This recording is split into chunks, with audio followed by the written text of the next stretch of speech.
I want to be like you. I want to walk like you, talk like you. You say it's true. Welcome to God is Open. I am your host, Christopher Fisher. Today on God is Open, we are going to be talking about the strange case of Abimelech. Abimelech is not who you're thinking of in Genesis narratives, where he's that king and who is it? Abraham lies to him about his wife, and this is not my wife. This is my sister. No, this is a different Abimelech. This is Abimelech that we find in the book of Judges, one of the sons of Gideon. Now, Gideon had 70 sons. Bravo. Good job. Very nice. Now, we find the story of Abimelech. We find his birth recorded in Judges 8. Now, Gideon has 70 sons of his own offspring, for he had many wives. But it says this, and his concubine, who was also in Shechem, also bore him a son, and he called his name Abimelech. So Abimelech was a son of a concubine, and Gideon had a bunch of other wives and a bunch of other children, 70 in all. And eventually this Abimelech, he grows up, and he starts this plot with the people of Israel in order to basically dispose of all of Gideon's sons, because Gideon was the judge of Israel. He led Israel out of oppression. And then what did Gideon do? He turns down the kingship. And so his sons are kind of, quote unquote, the rightful heirs of the nation of Israel, the rightful people who people would look to be the kings. So Abimelech wants them all killed. So he goes through this grand thing, getting together the people of Shechem.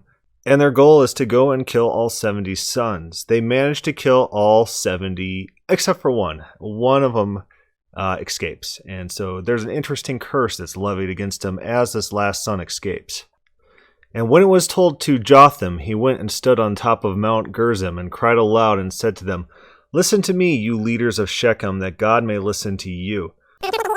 Now therefore, if you've acted in good faith and integrity when you made Abimelech king, and if you have dealt well with Jerubbaal and his house," now Jerubbaal was the father of Gideon, so this is Gideon's house he's referencing, "and have done to him as his deeds deserved, for my father fought for you, risked his life, and delivered you from the hand of Midian." Skipping forward, "If they then have acted in good faith and integrity with Jerubbaal and with his house this day, then rejoice in Abimelech, and let him also rejoice in you. But if not, let fire come out of Abimelech and devour the leaders of Shechem and Beth Millo," which is a different town, which seems to have joined in against the sons of Gideon. "And let fire come out of the leaders of Shechem and from Beth Millo and devour Abimelech." That's the end of this curse. This is a curse. It does not invoke the name of Yahweh. It doesn't invoke the name of God. It seems to be just a general curse against Abimelech for wrongdoing. The curse is recorded in detail, and of course, God is subject to this curse. God is the enforcer of this curse. God is to right the wrongs if God is watching and if God is ruling the world. And if this curse is a valid curse, God's going to enforce it, which we actually see happen later in the story, which is very much interesting because God's name is not invoked as a party to this curse directly in the curse itself. If we skip down to verse 22, we're in Judges 9, of course, Abimelech ruled over Israel 3 years. So it's 3 years later that Yahweh acts. A lot of times in the Bible, you see curses, you see punishments that are delayed, sometimes decades, sometimes years. Sometimes the curses are instant. Sometimes it's God just swallows them up alive right then and there. But we also see these delays going on. So you have to wonder, it's not like the Calvinist idea that God's controlling everything, where you would expect that there's a direct consequence in action without delay. Instead, sometimes things take time. And it writes this, "Abimelech ruled over Israel 3 years, and God sent an evil spirit between Abimelech and the leaders of Shechem, and the leaders of Shechem dealt treacherously with Abimelech." So God's part in this story is sending an evil spirit. He sends some sort of angelic creature, perhaps, and this creature's job is to cause tension, to cause strife between Abimelech and the leaders of Shechem. Remember, the curse was against Shechem, that fire is going to come from Abimelech and destroy the leaders of Shechem, per the curse. This is the only part of the story where we see the text expressly having God as an active agent, that God's actually doing something. The mechanism is sending an agent to cause some sort of situation. This evil spirit, this angelic being, puts the tension between the leaders of Shechem and Abimelech, and they turn on him and they start becoming bandits. And pretty soon this Gal, the son of Ebed, and his relatives move into Shechem, and he basically starts a rebellion against Abimelech. Abimelech comes down and attempts to crush them. Abimelech does succeed in crushing Gal and the rebellion, and the leaders of Shechem, they get very worried about this, and then they all retreat into a tower. From there, Abimelech goes and he cuts down a tree, and him and all his men cut down trees and pile them around the tower of Shechem and burn everyone alive. Fire is coming out of Abimelech and consuming the leaders of Shechem per the curse. But then something interesting happens. The leaders of Shechem, there's consequences that are brought about upon them already. But Abimelech comes against a different tower, which seems to have also been a city which tried to join the rebellion. And he tries to do the same thing. He tries to burn that as well. But there's a woman who throws down a millstone, cracks him in the head, and as he's dying, he has one of his men kill him. In this way, both Abimelech is repaid for his actions and the leaders of Shechem. They get their just deserts. The curse is fulfilled. The last 3 verses are very interesting here. It says, "When the men of Israel saw that Abimelech was dead, everyone departed to his home. Thus God returned the evil of Abimelech, which he committed against his father in killing his 70 brothers. And God also made all the evil of the men of Shechem return upon their heads, and put upon them the curse of Jotham, the son of Jerubbaal."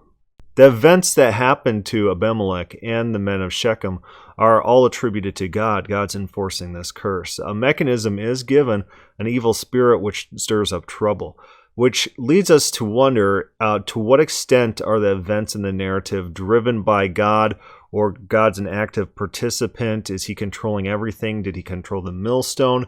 If so, why the delay of 3 years? Why wasn't this instantaneous? Why wasn't a miracle action? Did the events just play out naturally per God's instigation? Is that the credit that God's getting for this? In what way is God the one returning the evil to Abimelech? In what way is he enforcing the curse? The text leaves us very few details. The one detail it does leave us is the mechanism of the evil spirit, where God has to send an active agent to cause instigation between different free will creatures, right? You don't send someone to cause instigation among creatures that you control meticulously. I'm sure that if Chris Date's book comes out about Old Testament proofs of Calvinistic sovereignty, he'll probably mention this instant and think that it's an example of God controlling all things, when in reality, this is evidence against that, where God has to use active means in order to get his will accomplished, working in the confines of free agents. You see delays in justice. You see delays in implementation of curses. You see individuals having to be manipulated, to be convinced to do things. You see free agents involved in this interplay. And God, as an active agent, intervening in the course of human events to get his will done, enforcing a curse that God himself does not give. God, of course, in the Old Testament, especially in the New Testament as well, is an enforcer of oaths. God sees an oath. God is the one responsible for enforcing it.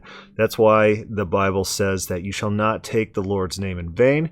You don't make oaths on God's name, because God is expected to enforce those oaths. God also in the Bible is an enforcer of curses, especially when the curse is a godly curse. It's a curse where the people get their just deserts, where justice is being served. It might be delayed justice, but it's justice nonetheless. There are certain details of this curse which do get fulfilled, and there are certain details that don't quite get fulfilled. The question is, to what extent is this curse supposed to be indicative of what actually does happen? The verse 20 says, "But if not, let fire come out of Abimelech and devour the leaders of Shechem." Well, yeah, they all burned to death, and that was per Abimelech. And Beth Milo. I don't know if they ever got burned to death. "And let fire come out of the leaders of Shechem and from Beth Milo and devour Abimelech." Abimelech, of course, was killed by a sword after a millstone struck him in the head. He wasn't burned. So in what extent is the fire necessary to the story. It might be pointed out as a detail that comes true per the curse, which is highly coincidental, but the whole curse itself doesn't happen in a fire method. It's not like Abimelech himself dies by a fire coming out of Shechem and Beth Millo. It is the millstone striking. So the fire to me seems coincidental, but it does seem like just desserts. God might have been involved in giving him the idea to burn these people to death. That might be what God saw as a justice being served. It might be Abimelech's own idea. The curse itself can be fulfilled with or without the fire. It's fairly irrelevant to the overall story. Anyways, to make a long story short, this example of the story of Abimelech in Judges is an interesting case where God is an enforcer of oaths. God is not specifically called upon to be the enforcer of oaths, but God takes it upon himself to enforce the oath. He does so through intercessories, people or spirits that he sends to do his will to cause events to happen. Delayed justice is a theme in this, as we see throughout the Bible, and it looks like God has to convince free will agents in order to manipulate events to where he wants them to go. In all of this, God is the active agent, probably much like the example of Pharaoh. Who hardens Pharaoh's heart? Well, God hardens Pharaoh's heart. Pharaoh hardens his own heart, and Pharaoh's advisors harden his heart. In what way? Is it all equivalent? Are they all hardening Pharaoh's heart in the exact same way? Or is it attributed to God because he's an active agent, which is manipulating events to get this to happen, although Pharaoh's the primary cause?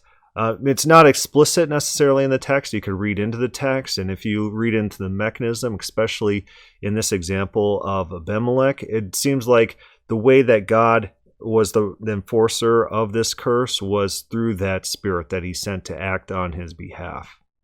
Anyways, questions, comments? Just thought these stories from Judges, they're quite interesting. Judges is a very good book to read through.